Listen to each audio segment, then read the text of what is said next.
हाँ जी। कैसे हैं आप लोग? आई होप आप सब बढ़िया होंगे, मस्त होंगे, स्वस्थ होंगे।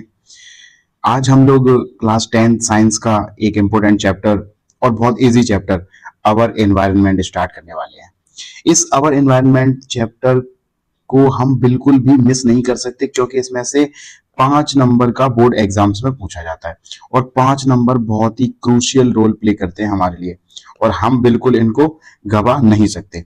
तो ये 5 नंबर को पाने के लिए आज हम स्टार्ट करते हैं, और हमारा इस चैप्टर का फर्स्ट और इजीएस्ट टॉपिक है इकोसिस्टम। उसी के साथ हम आज स्टार्ट करते हैं। तो आगे चैप्टर में जाने से पहले अपने चैप्टर का नाम है अवर एनवायरनमेंट, तो हम सबसे पहले ये जान लें कि अवर एनवायरनमेंट एनवायरनमेंट का मतलब क्या है, एनवायरनमेंट होता क्या है। तो जो वर्ड है ना एनवायरनमेंट, ये आया एक फ्रेंच वर्ड से। कहां से आया है? फ्रेंच वर्ड से, जिसका मतलब होता है टू सराउंड। एनवायरनर वो फ्रेंच वर्ड है जिससे हमारा वर्ड एनवायरनमेंट बना हुआ है। एनवायरनमेंट को हम कुछ इस प्रकार से डिफाइन कर सकते हैं।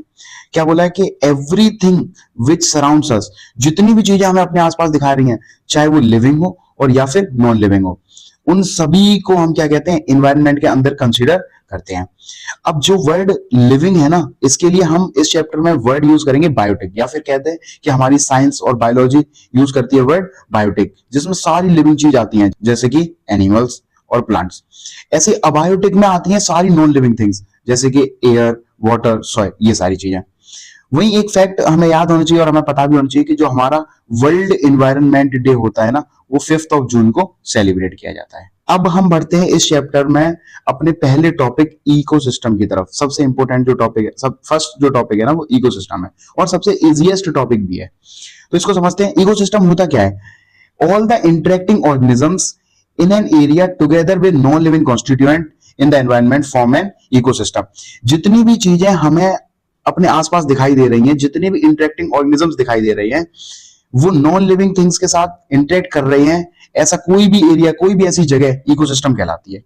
इकोसिस्टम में बायोटिक और अबायोटिक दोनों कंपोनेंट्स होते हैं, यानी कि बायोटिक जो चीजें लिविंग ऑर्गेनिजम्स हैं, और अबायोटिक जिनके पास जो फिजिकल फैक्टर है या नॉन लिविंग है, जैसे कि टेम्परेचर है, रेनफॉल है, सॉइल है, वाटर है, ये सारी चीजें भी इंक्लूड हो जाती हैं, तब जाके मिलकर बनता है हमारा इकोसिस्टम। हमारे पास इकोसिस्टम के 2 टाइप्स दे रखे हैं। कौन कौन से 2 टाइप हैं? एक है टेरेस्ट्रियल इकोसिस्टम और दूसरा है एक्वेटिक इकोसिस्टम। टेरेस्ट्रियल इकोसिस्टम वो इकोसिस्टम होता है जो लैंड पर पाया जाता है। कहां पाया जाता है? जमीन पर। जैसे कि हमारे फॉरेस्ट हुए। कौन हुए? फॉरेस्ट। जैसे कि हमारे ग्रासलैंड हुए, जैसे कि हमारे डेजर्ट हुए, ये सारे किसमें आते हैं? टेरेस्ट्रियल इकोसिस्टम में, यानी कि हम इसको कहते हैं लैंड बेस्ड इकोसिस्टम। वहीं एक्वेटिक इकोसिस्टम क्या होता है? जो वाटर बेस्ड इकोसिस्टम होते हैं वो आते हैं एक्वेटिक इकोसिस्टम में, जैसे कि मरीन इकोसिस्टम या फिर fresh water ecosystem. Marine ecosystem में हमारे ओशियन, सी, वो सारी चीजें आ जाती हैं। वहीं फ्रेश वाटर में हमारे लेक, पॉन्ड और वेटलैंड्स आ जाते हैं। आगे हमने इकोसिस्टम को एक और तरीके से डिफाइन किया है, एक और तरीके से क्लासिफाई किया है, आर्टिफिशियल इकोसिस्टम और नेचुरल इकोसिस्टम। आर्टिफिशियल इकोसिस्टम में वो चीजें आती हैं जो डिजाइन या फिर और मैनेज की गई हैं ह्यूमंस के द्वारा, यानी कि हम लोगों ने जिनको बनाया हुआ है। देख लो, चाहे अपना गार्डन हो, चाहे अपना एक्वेरियम हो, हम अपने घर में रखते हैं, चाहे क्रॉप फील्ड हो। हमें मिला तो ग्रासलैंड था प्रॉपर, हमने उसको क्रॉप फील्ड बनाया है। तो ऐसी चीजें, जू हो चाहे अपना, ये सब किस में आते हैं? आर्टिफिशियल इकोसिस्टम में आते हैं। इन्हीं को हम मैन मेड इकोसिस्टम भी कहते हैं। वहीं पर दूसरे आते हैं नेचुरल इकोसिस्टम। नेचुरल इकोसिस्टम हमारे नेचर के गिफ्ट हैं। किसके गिफ्ट है? नेचर के। इनको डिजाइन और मैनेज कर रहा है नेचर, इसलिए हम इनको बोलते हैं नेचुरल इकोसिस्टम। इसमें आते हैं हमारे ग्रासलैंड्स, इसमें आते हैं हमारे फॉरेस्ट, इसमें ओशियन और लेक्स। अच्छा, एक बात और याद रखना, नेचुरल इकोसिस्टम में टेरेस्ट्रियल इकोसिस्टम और एक्वेटिक इकोसिस्टम दोनों चीजें आ सकती हैं।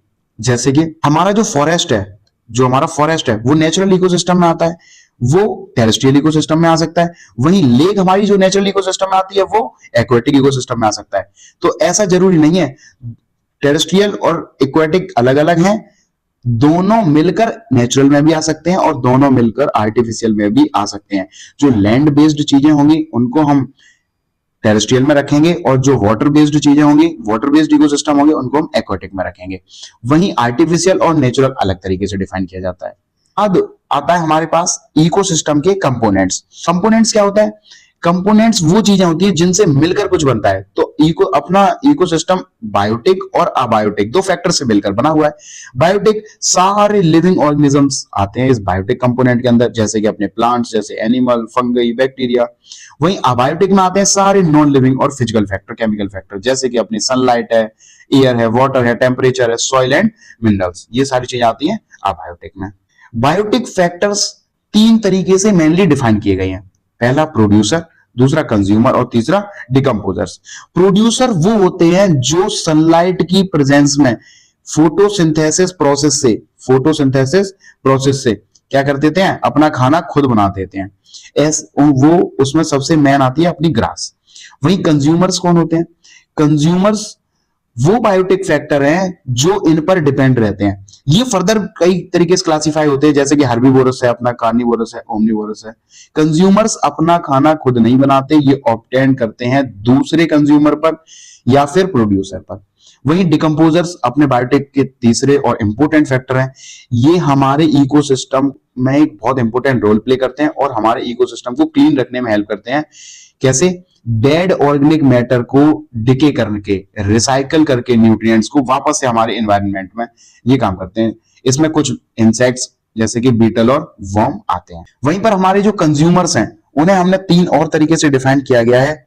हर्बीवोरस जो कि प्लांट्स खाने वाले होते हैं, कार्निवोरस जो कि एनिमल्स को या फिर फ्लैश को खाने वाले होते हैं, ओमनीवोरस जो दोनों को खाने वाले होते हैं, प्लांट्स एंड एनिमल्स को। ये तो बहुत इजी, हम बचपन से पढ़ते हुए आ रहे हैं।